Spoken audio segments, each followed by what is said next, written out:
두 번째 키워드는 삼바의 부활입니다. 고의 분식회계 혐의로 상장 폐지 위기까지 내몰렸던 삼성바이오로직스가 주식시장에 그대로 남게 됐죠.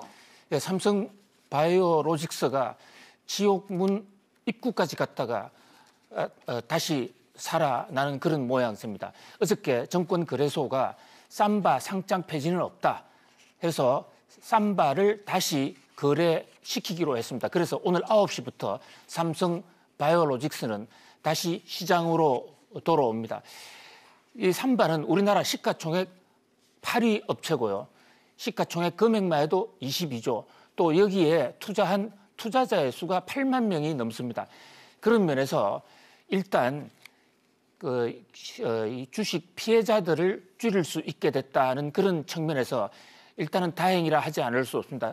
그리고 또 우리나라 지금 주식시장이 미국발 악재 등으로 해서 상당히 지금 핍박해져 있는데 이런 마당에 삼바의 부활이 전체 주식을 다시 살리는 중대한 계기가 될 수도 있을 것으로 보입니다. 그런 면에서 환호하는 분위기가 많은데요. 그러나 우리가 여기서 한 가지 생각해 봐야 될 점은 있습니다.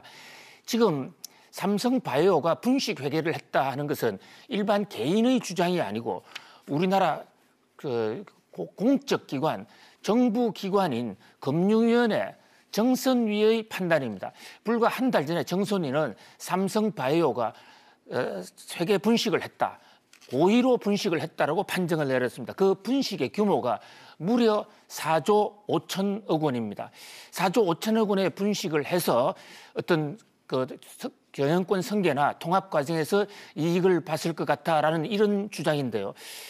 이와 비슷한 사례가 미국의 엔론 사태를 들 수가 있어요.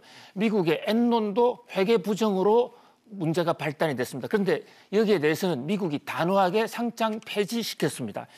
전 세계가 이 한국을 코리아 디스카운트라고 하면서 한국 주식에 대해서 그렇게 높은 점수를 주고 있지 않은 데는 몇 가지 요인이 있습니다만은 바로 이렇게 명쾌하지 못한 정부의 처리가 하나의 요인이, 코리아 디스카운트의 요인이 되지 않았는가 합니다. 삼성바이오로직스 문제가 생긴 지가 어제 오늘의 일이 아닌데요. 박 정권에 따라서 계속 삼바에 대한 입장이 달라집니다. 회계 분식이라고 했다가 안 했다가 여러 번 1년 3개월을 오락가락하다가 결국은 분식이라고 판정을 냈어요.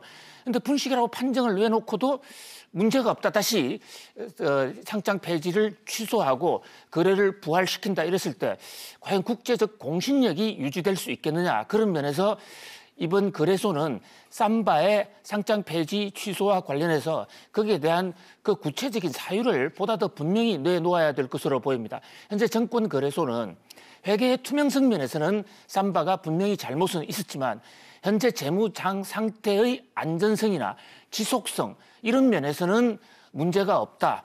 그래서 거래를 속개시키겠다고 합니다. 물론 일리가 있는 얘기입니다. 그렇다면 대우해양조선 같은 경우에는 왜 1년씩이나 거래 개선 명령을 내렸는지, 최소한 거래 개선 명령을 내려서 3년간 있었던 이 불투명성을 개선할 수 있는 기회 정도는 줬어야 되지 않았느냐.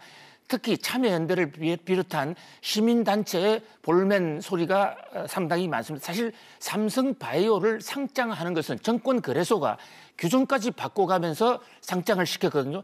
참여연대 일각에서는 바로 정권거래소야말로 적폐 중에 적폐다라는 이런 얘기가 나오고 있어요. 그런 만큼 삼성바이오에 대한 상장 폐지 이 심사는 좀 더 객관적이고 좀 더 신중한 것이 먼 한국 정권의 앞날을 위해서 더 현명한 조치였지 않았을까 하는 생각이 듭니다. 그러나 어차피 일단 결정이 난 만큼 그동안의 이 상장을 유지하면서도 그동안의 이 적폐였던 회계 투명성 문제를 회개할 삼성바이오 측의 적극적인 개선 노력과 또 정권 거래소의 감독이 필요할 것으로 보입니다. 네, 지금 봐주기 논란이 일고 있는데요. 이 상장 폐지 취소를 두고 좀 구체적인 해명을 해야 될 것으로 보입니다. 계속해서 세 번째 키워드입니다.